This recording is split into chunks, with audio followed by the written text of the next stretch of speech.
ইংল্যান্ডের বিরুদ্ধে প্রথম টেস্টে দ্বিতীয় দিনে ভালো জায়গায় রয়েছে ভারত, এগিয়ে রয়েছে 175 রানে। কিন্তু হঠাৎই মাঠে জাদেজার ওপর রেগে গেলেন অশ্বিন। ষষ্ঠীতে দিনেও তাল কাটলো দুই ক্রিকেটারের ঝামেলায়। বন্ধুরা, বিস্তারিত জানাবো তার পূর্বে জানিয়ে রাখি, চ্যানেলে নতুন হয়ে থাকলে অবশ্যই সাবস্ক্রাইব করে আমাদের পাশে থাকবেন। তাই সব ভারতীয় ব্যাটাররা 2 অঙ্কের রান করেছেন একজন ছাড়া, তিনি রবিচন্দ্র অশ্বিন। সতীর্থ রবীন্দ্র জাদেজার সঙ্গে ভুল বুঝাবুঝিতে রান আউট হয়ে যান। সাজঘরে ফেরার আগে জাদেজাকে উদ্দেশ্য করে কিছু বলেও যা তাল কেটেছে কিছুটা হলেও। ঘটনাটি ঘটে ভারতীয় ইনিংসের 91তম ওভারে। জরুটের একটি বল কভারের দিকে ঠেলে রান নিতে দৌড়েছিলেন অশ্বিন। দ্রুত গতিতে ডান দিকে দৌড়ে এসে সেই বল আটকে দেয় ইংল্যান্ডের ক্রিকেটার টম হাটলি। অশ্বিন ততক্ষণে দৌড়ে শুরু করে মাঝ পিচে ফিরিয়ে গেলেও জাদেজা তোলেনি, কিছুটা এগিয়ে গিয়ে ফিরে আসেন।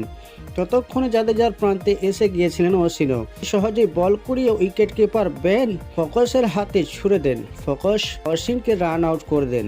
সেই রান নেওয়া কঠিন ছিল নিঃসন্দেহে, কিন্তু জাদেজার আচরণে খুশি হননি অশ্বিন। সাজঘরে ফেরার সময় কিছু একটা বলেন, অবশ্যই শোনা যায়নি। মনে করা হচ্ছে আউট হওয়ার পর ক্ষিপ্ত হয়ে সতীর্থদের উদ্দেশ্যে কিছু বলেছেন তিনি। দিন আগেই অশ্বিনের ভূয়সী প্রশংসা করেছিলেন জাদেজা। বলেছিলেন, অশ্বিন যদি টেস্টে 500টা উইকেট পায় তাহলে দারুণ হবে। আশা করব সেটাই যেন হয়। আমার 300 উইকেট পেতে এখনো 25টা বাকি। সেটা পুরো হতে হতে হয়তো গোটা সিরিজটাই লেগে যাবে, কিন্তু অশ্বিন যাতে এই ম্যাচে 500তম উইকেট নিয়ে নেয় সেটা মনে প্রাণে চায়।